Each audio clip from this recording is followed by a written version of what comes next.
Hey, what's up guys? Welcome to the channel. Recently, it was announced that at UFC 285, the main event will be Ciryl Gane versus Jon Jones for the undisputed heavyweight title. And now it appears that card is just going to continue to get bigger and bigger and bigger because today it was announced essentially that we are getting 3 title fights on UFC 285. One is confirmed.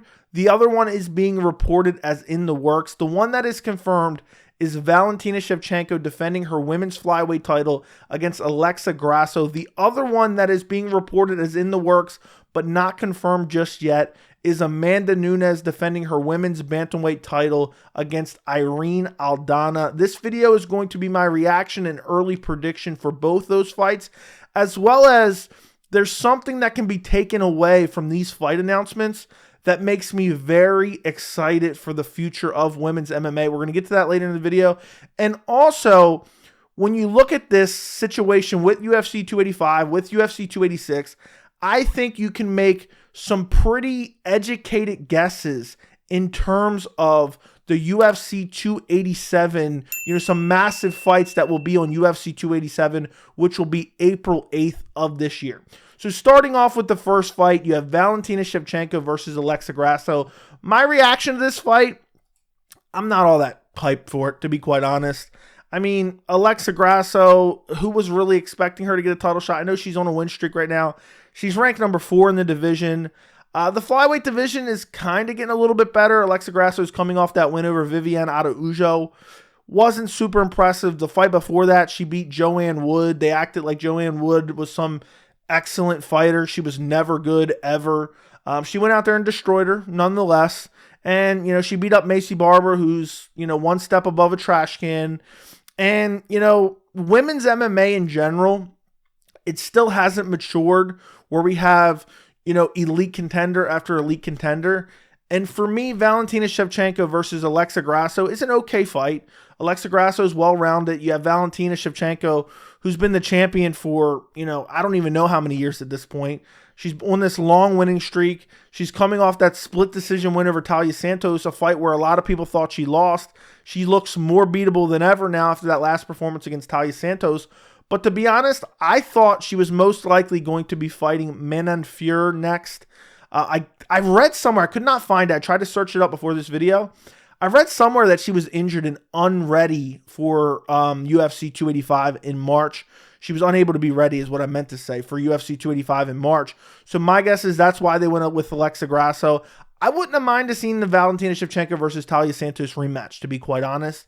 As far as this fight, when I break down this fight, I think the fighter that's going to eventually beat Valentina Shevchenko is going to have a wrestling-heavy game plan, and I just don't think Alexa Grasso has that in her arsenal. I think Alexa Grasso has some decent striking, but I think Valentina Shevchenko, even though she looks more beatable than ever, I think she kind of got a wake-up call in her last fight against Taila Santos. I think she's going to come out in this fight. I think she's going to play that, distance management game, use her kicks, and I think she's just a more, polished striker than Alexa Grasso. And I think Valentina Shevchenko is probably going to win that fight pretty comfortably. And, as far as excitement level, for me, UFC 285, I think, is one of the best fight cards of the year. We're going to talk about UFC 285 in general here in a second. But, this fight added, I'm not any more excited today than I was yesterday. For me, Ciryl Gane versus Jon Jones, I am beyond excited for that fight. I did an entire video about that. I actually did 2 videos about that Francis Ngannou, Ciryl Gane, Jon Jones situation. I'll link them both down in the description if you want to check them out.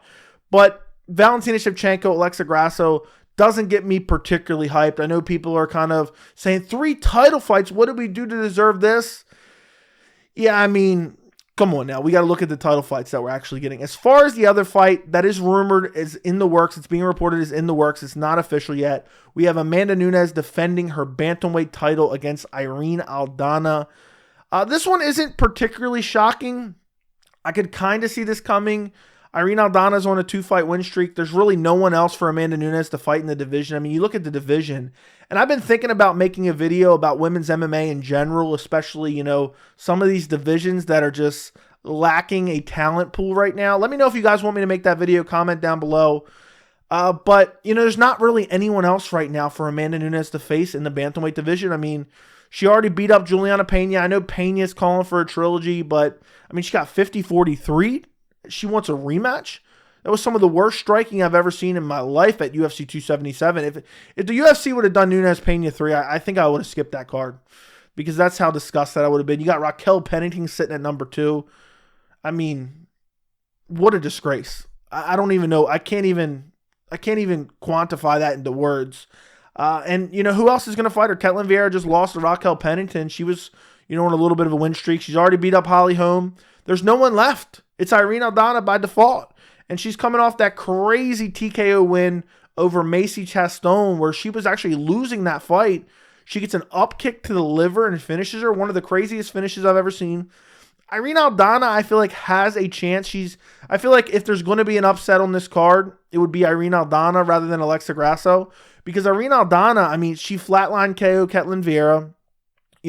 She did good against Yana Kutsukaya. She did okay against Macy Chaston, even though she was losing until she got the win. She was kind of holding her own in that fight. But, the resume isn't great. She has a loss to Raquel Pennington. That was a bit ago. It was July of 2019. But Aldana's semi-well-rounded. She's kind of big.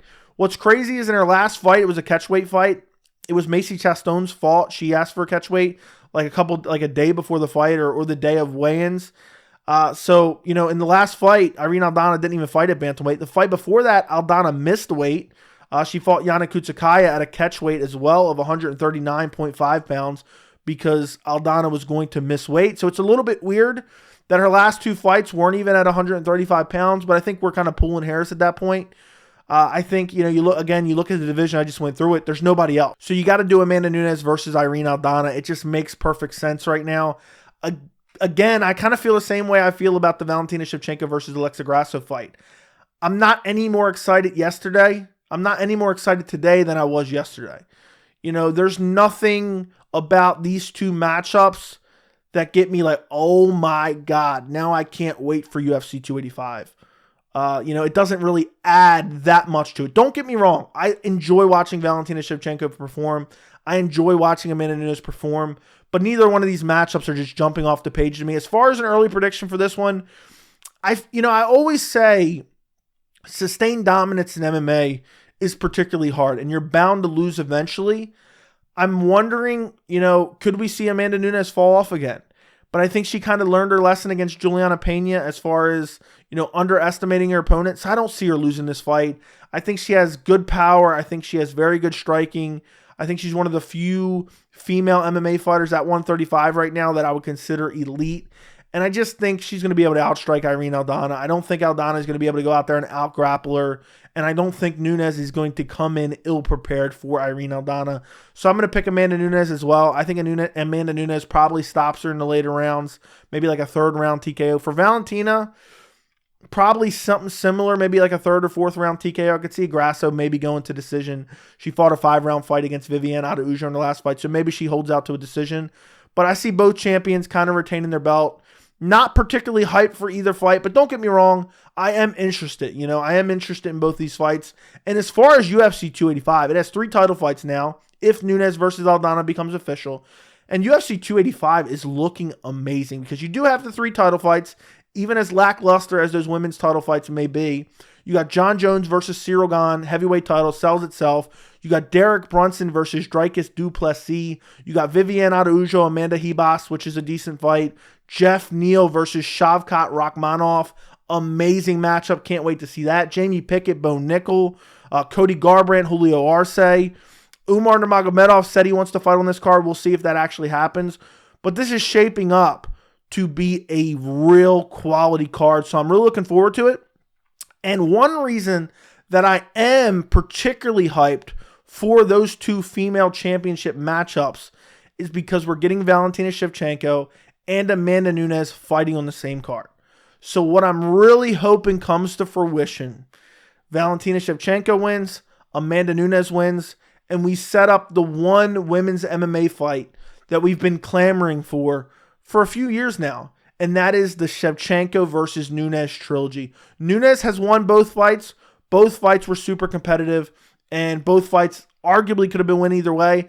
I can't remember which one at this point, but I scored one for Valentina Shevchenko and I scored the other one for Nunes. I did not think either one of them were robberies. They were very close competitive fights, and this is a fight that I've wanted to see for a while, so I am hyped. They're both fighting on the same card, and I wonder if the UFC, in their mind, they're thinking, it's kind of now or never. They've missed out on, I talked about it in the Francis Ngannou video. They've missed out on countless big fights. Rousey versus Cyborg was one of them. And not that Shevchenko versus Nunes is going to be this massive blockbuster, but I do think that's one of the biggest women's MMA fights the UFC can make. And I think UFC 285 is really going to set that up. And I'm really hopeful that the next matchup for both of those champions, if they are able to retain their titles, is each other. Now, the other thing that I think this tells us, seeing these matchups added to UFC 285, it was rumored for a while we were going to get Aljamain Sterling versus Henry Cejudo on this card. Aljamain Sterling said he kind of needs an extra month or two, and he's not 100% sure. He's trying to rehab his bicep. I believe, obviously, now there's 3 title fights. I don't think there's ever been 4 title fights on a card. It's pretty clear that there's not going to be a bantamweight title on the line at UFC 285. Originally, I thought there was a chance, if Aljo was going to be out till maybe summer, that the UFC might do Henry Cejudo versus Sean O'Malley for an interim belt on that UFC 285 card as a co-main event. Obviously, that is also off the table right now. Then you look at UFC 286, and that's in London. You pretty much have a full card at this point. You have Leon Edwards, Kamaru Usman 3 as the main event. Co-main event, Justin Gaethje, Rafael Fiziev. They're not adding a bantamweight title fight to UFC London. Well, what's the next fight card? That's UFC 287. That is happening April 8th. And this card doesn't have a location yet. But usually, the UFC does an April card in New York, usually like the Barclays Center or something along those lines. So I believe at UFC 287, we will see Aljamain Sterling versus Henry Cejudo for the bantamweight title. So you can mark that down. You heard that from me first. I just think it makes perfect sense. Also, Aljamain Sterling, home state of New York. So I think that makes perfect sense, but I do not believe that will be the main event. And I'm really looking forward to that matchup. I hope it comes to fruition. I've been kind of doubtful, is Henry Cejudo ever actually going to return? But I believe the main event for that fight, I was looking because I was trying to think, I don't think they're going to do Aljamain Sterling, Henry Cejudo as the main event. So what could be the main event? It's going to be a big card. It's going to be in New York. I think the main event of UFC 287 will most likely be Alex Pereira versus Ciryl Adesanya 2. And, this makes perfect sense. They fought in November. That gives them plenty of time. They still need to get into training camp, everything like that. So they could still wait another month and a half before they jump into training camp for that fight. And I think we see a UFC 287 card where the main event, Pereira versus Adesanya 2, co-main event, Henry Cejudo versus Aljamain Sterling for the bantamweight title. 2 title fights on that card, probably maybe at the Barclays Center in Brooklyn. And I think UFC 287 is going to be an amazing fight card. And you look, February isn't the greatest, especially with that Lewis Spivak card, which is an absolute abomination. But March is looking amazing. I cannot wait for MMA in March. UFC 285 is solid. 2 weeks after that, UFC 286 is looking good. I still don't think they announced the main event for the San Antonio card, which I think is the end of March. But I am hoping, and I said this on a live stream recently, I'm hoping the main event of that San Antonio card will be Sergey Pavlovich versus Curtis Blades for a #1 contender spot in the heavyweight division. I think that makes perfect sense. I think the UFC, because they're going to have to be in front of the live crowd, I think it's going to be a massive fight. So hopefully all this comes to fruition. And, hopefully we can come back to this video in like a month and a half, and we can say, oh, yes, all this came to fruition. We're going to get all those UFC 287 fights, Pereira Adesanya 2, Cejudo versus Aljamain Sterling, and then maybe that San Antonio card. And then hopefully after UFC 285, we get Nunes versus Shevchenko. But I wanted to talk about all this in a video, so I figured I'd combine all these topics together. But let me know what you guys think down in the comments. Don't forget to like the video, and thank you so much for watching.